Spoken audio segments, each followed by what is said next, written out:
Greetings everybody, Maximus here on the Bat Phone once again, coming to you from my mobile studio, also known as my car, which I'm not living in yet, so keep subscribing, liking, and sharing those videos and I won't have to.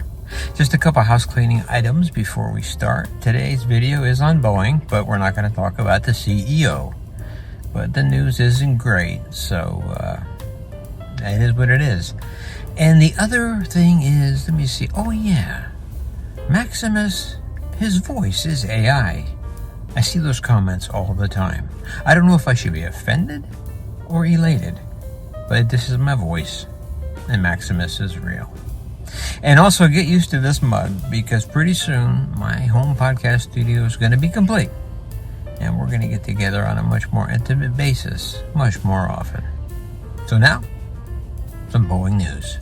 This is Maximus Aviation. So now, while that Boeing CEO drama is over, we're not going to get into that. But there is plenty of other Boeing news to catch up on. Topping off our big Boeing report is what may just be the beginning of the end of 737-only airlines, as KLM proudly displayed pictures of their first ever Airbus A320neo this week, fully assembled and ready for its first test flight. Of course, this wasn't a big shock. The aviation world knew this was coming. KLM placed the order for 100 A320 Airbus variants back in 2021. However, seeing the pictures flash across the interwebs for Boeing, I imagine it's kind of like seeing your ex-girlfriend's picture on Instagram with her new love. While some of us don't mind seeing our exes move on, it's a different story if they take a few billion of your future dollars with them. This KLM Air France order is part of the fleet renewal for the airlines within the group. The first A321neo from this order was delivered to Transylvania, while the first A320neo will be delivered to Transylvania as part of their France fleet. KLM, an Air France subsidiary, announced that it plans for the KLM A321neo to enter service during the third quarter of 2024, and judging by the images, the delivery and service entry timeline appears to be on track as planned. However, adding the Airbus A320neo family to KLM's fleet marks a significant setback for Boeing. Throughout KLM's history, the Dutch airline has operated all three generations of the Boeing 737 family. But now with the arrival of the Airbus A321neo, it may mark the end of KLM's long-standing presence of the Boeing 737 in its fleet. And I wouldn't be surprised if we see other all-737 airlines such as Ryanair and Southwest follow suit in coming years. Oh, and speaking of Southwest and the Dutch, what do you get when you combine the two? Why, a Dutch roll, of course. See what I did there? Well, I know most of you have heard about the Dutch roll heard around the world by now, but the NTSB has announced that it will be launching an investigation as to why the Boeing MAX experienced the Dutch roll last May. The NTSB said the plane experienced what the crew described as a Dutch roll at 34,000 feet while en route from Phoenix to Oakland on May 25th. Oh, and just in case you're wondering where this aeronautical aerobatic maneuver got its name, well, for some reason over the years it took on that specific nomenclature after a Dutch ice skating technique. However, cute name aside, this unintended maneuver can pose serious safety risks if they come on without warning. Fortunately, the Southwest pilots regained control of the plane and landed safely with no injuries to passengers or crew. However, a Southwest inspection found structural damage to the plane. The FAA said it is also investigating and working closely with the NTSB and Boeing to investigate this event. And as for Boeing, well, the usual reply. Boeing declined to comment on the Dutch roll or the crescent roll or even the bacon chicken Alfredo lasagna roll. Instead, Boeing referred all questions to Southwest, which said it is participating in the investigation. But wait, there's more. Because this week, the FAA also confirmed it is investigating another Southwest 737 MAX 8 flight in April that came within about 400 feet of crashing into the Pacific Ocean off the coast of Hawaii, after bad weather conditions prompted pilots to bypass a landing attempt at Kauai Airport. During the go-around, the first officer, quote, inadvertently pushed forward on the control column during thrust lever movements commanded by the autothrottle. At that point, the plane began to descend rapidly, hitting a maximum descent rate of about 4,400 feet per minute. Safety data confirmed the crew received a don't sink audible warning followed by a pull up warning. But the first officer later said the crew didn't hear the warnings. Well, that seems odd.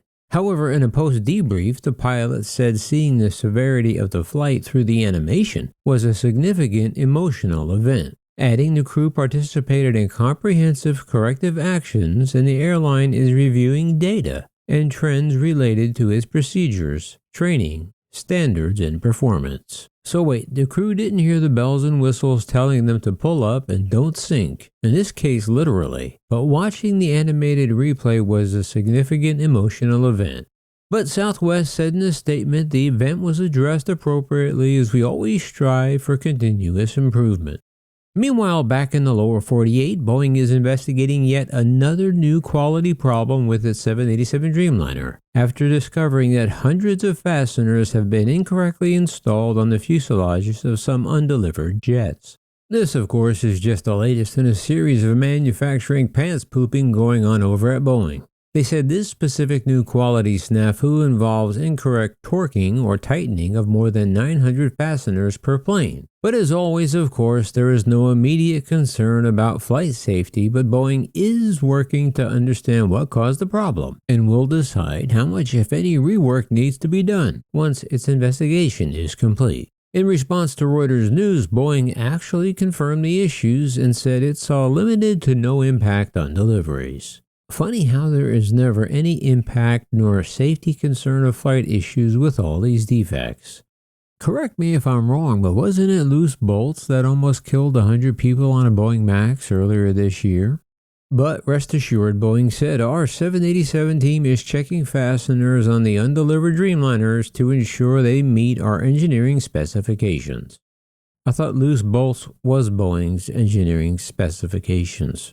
Anyway, a spokesperson said that the in-service fleet can continue to safely operate, adding, "We are taking the time necessary to ensure all airplanes meet our delivery standards prior to delivery." And the FAA said it too is also investigating and is working closely with Boeing to determine appropriate actions to ensure an immediate fix in the production system. And then this news broke from our friend Dominic Gates at the Seattle Times this week. There's a major new allegation from current Boeing employee Sam Mohawk, a quality assurance inspector on the MAX. Recently, Mohawk filed a whistleblower complaint with the U.S. Department of Labor, claiming Boeing's managers retaliated against him for the issues internally. As a quality assurance inspector, Mohawk's job is to oversee the handling of defective parts. That guy must be busy. Parts that are marked with a red tag or red paint are supposed to be separated into secure areas to ensure they are not installed on airplanes. But Mohawk alleges that when the MAXs were grounded following the 2 fatal crashes 5 years ago was lifted, the number of reports of defective or improperly documented parts increased threefold, and many such parts were lost in the system.